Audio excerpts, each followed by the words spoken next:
You may wonder why, in the midst of these very strange markets, Airbnb is still planning to go public. It's still planning to IPO and has filed confidential papers and expects to go public before the end of the year.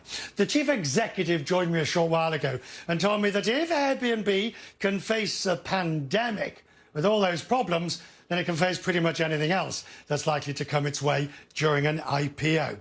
For Airbnb, a turbulent 12 months. For example, in March, the pandemic hit hard.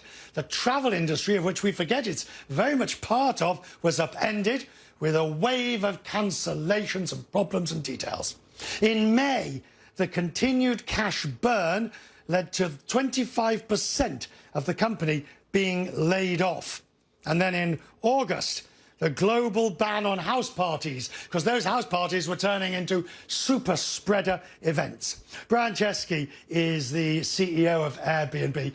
In an exclusive interview, he joined me, and I wanted to know how Airbnb was performing in the midst of what's happening now. When we started Airbnb, it was pretty hard. I never quite thought 12 years later we would do anything that was quite as hard as starting Airbnb, but it turns out running a travel company in the middle of a pandemic that loses 80% of its revenue in a couple months and doing it all remotely via Zoom is quite difficult. We had to manage our stakeholders. We had to restructure the company. But something pretty remarkable has started to happen. And that's that, people are still yearning to travel, but they're traveling differently than they used to. They're not crossing borders. They're not traveling for business. But what they're doing is they're getting in a car and they're going 200 or 300 miles to near destinations, and they're staying in homes.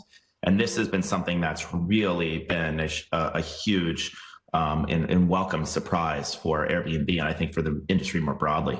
The travel industry is being absolutely destroyed at the moment, and you're a part of that industry. If you look at destinations, I had the Greek tourism minister on the programme yesterday talking about the difficulties. We've had airlines every day talking about the difficulties, yourself talking about the difficulties. What do you all need? Take off your put on your industry, because you're such a fundamental part now of the travel and tourism industry. What sort of industry-wide mechanisms are now needed to help promote and keep growth going? Well, it really depends on where you are. Let me just say a couple things. United States, France, United Kingdom, Germany, these are countries that have very strong tourism right now because they have domestic markets. Parts like Greece, where travel is more of an import, people aren't crossing borders. So what we need is there's really a tale of two travel economies.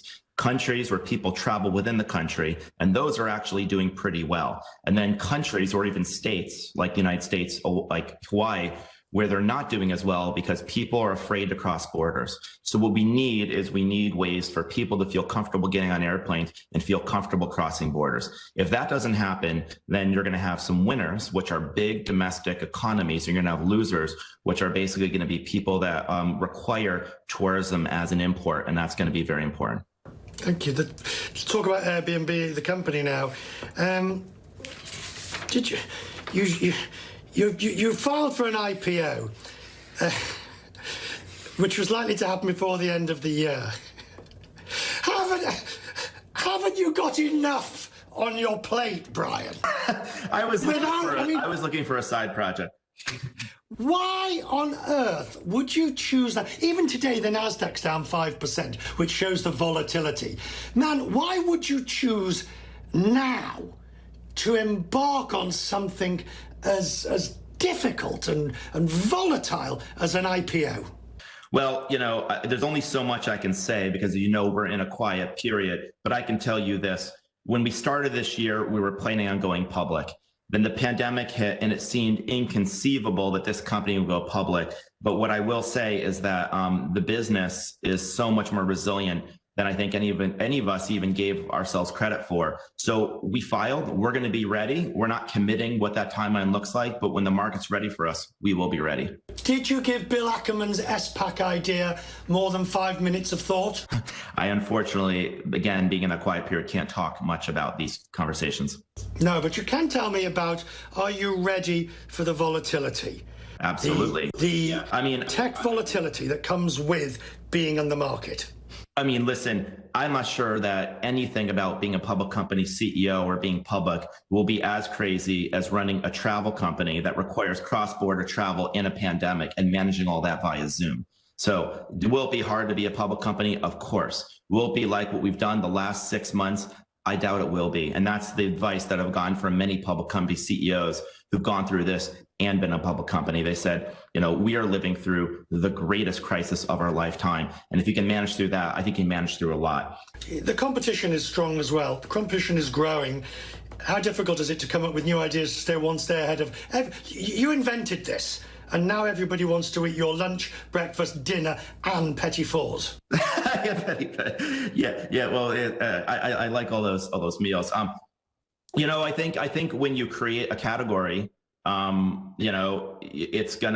are gonna want to be a part of that category. And listen, if you would have told me 10 years ago that big companies want to eat our lunch, no one wanted to even sit with us for lunch 10 years ago. Okay, they said this idea was totally crazy. So the fact that someone wants to sit at my lunch table and try to eat our lunch, well, at least they're sitting with the table. That's a lot further than I ever thought I would be 10 years ago or 12 years ago when we were starting this company in our apartment. I mean, listen, Richard, this is also a company that Airbnb is a noun and a verb in pop culture. And I bet you people watching just ask themselves, do they know somebody staying in Airbnb right now? They probably do. And they might be using it for a use case that didn't even exist 3 or 4 months ago.